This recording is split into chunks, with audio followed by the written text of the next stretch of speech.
इंद्रजीत राय, अभी आपने सुना, आपके देखरेख में ये पूरा स्टिंग ऑपरेशन हुआ है। सबसे बड़ा अधिकारी और उस वहाँ पर कांस्टेबल खान, उन सब की एक ही बात है कि ये माफिया खौफ नहीं खाते हैं। मेरा सवाल ये है, ऐसा कैसे हो सकता है कि लॉ एंड ऑर्डर जहाँ पर मौजूद है वहाँ पर माफिया खौफ ना खाए, और खौफ उल्टा जिनका होना चाहिए, चाहे जान का, चाहे माल का, चाहे उनकी फैमिली का, वो उनमें दिखाई दे रहा है। देखिए, आपको दो इंसिडेंट को देखना होगा। जो एसपी साहब थे उनकी बाइट भी आपने सुनी स्टिंग ऑपरेशन में। उस जो थाना है, जिस थाने में के अंडर में वो इलाका आता है जहाँ डीएसपी साहब मारे गए, उन्होंने बताया कि कुछ दिन पहले वहाँ के एसपी साहब की गाड़ी को 2 बार टक्कर मारी गई थी। एसपी साहब का स्टेटमेंट आपने कैमरे पे सुना। उन्होंने कहा कि उनकी जान जाते जाते बची। यानी किसी अपराधी या किसी आपराधिक सिस्टम का हौसला इतना बड़ा कैसे हो सकता है कि वो जिले के सबसे बड़े अफसर की गाड़ी को उड़ा दे। आपने जो बैरिकेड पे खड़ा हुआ, वहाँ पिकेट पे सिपाही है जो अपनी ड्यूटी कर रहा है, वो बता रहा है कि ये जो बैरिकेड है ये 100 की स्पीड में आते हैं ऐसे डंपर और इसको उड़ा देते हैं।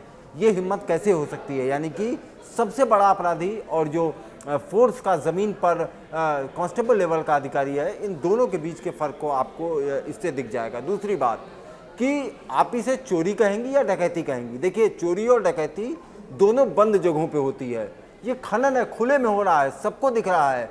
कैसे इतनी गाड़ियां वहां पहुंच रही हैं, कैसे खनन हो रहा है, एक ही सूरत बनती है कि इसके देखने वाले या तो सब मुख सहमत कर लें, या वो डर जाएं, या उसमें शामिल हो जाएं। बाकी कोई सूरत मुझे नहीं दिखती।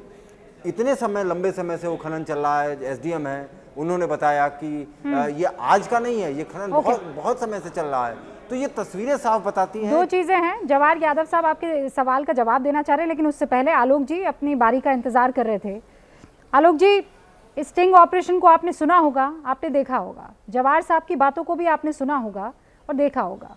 वो ये कह रहे हैं कि ये कह देना कि वहाँ पे खाकी वर्दी डर गई है, ये गलत होगा। हम काम कर रहे हैं, वो 100% भले ही पर्याप्त अब तक ना हो पाया हो, लेकिन काम हो रहा है और उसका फल जल्दी दिखेगा।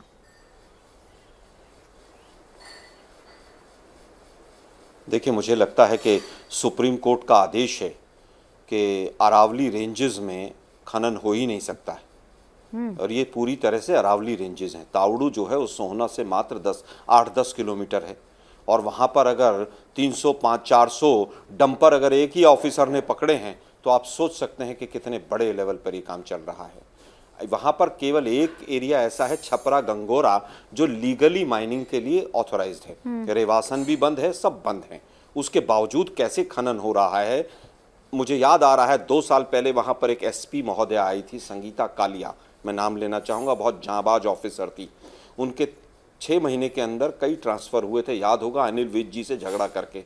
उनको यहाँ पर टिकने नहीं दिया था हरियाणा सरकार ने, क्योंकि उन्होंने पूरी तरह से, जब वो नूह की एसपी आई, पूरी तरह से नकेल लगा दी थी। जो अधिकारी कह रहे हैं 120 की 130 की स्पीड पे आते हैं, गलत है। मांडी नौगावा जो है, नौगावा बॉर्डर के ऊपर अगर आप जाएंगे, जो राजस्थान और नूह के डिस्ट्रिक्ट का जो बॉर्डर पड़ता है, फिरोजपुर झिरका से आगे, वहाँ पर पत्थर डाल के पुलिस ने, बाकायदा हरियाणा पुलिस ने चौकी बना रखी है, और हर ट्रक से वसूली होती है। ये सच्चाई है वहाँ पर। क्या मजबूरी है मेरी, बताइए। मैं अभी आपको बताती हूँ कि मैंने ओए होए होए होए, नमकीन के चटकारे लेते हुए टकटकी मार के डिबेट शो को पॉज रिपीट कर करके देख रहे हैं जोगिंदर जी।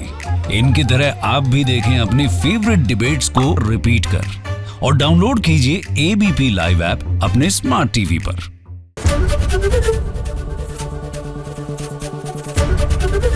एबीपी न्यूज आपको रखे आगे।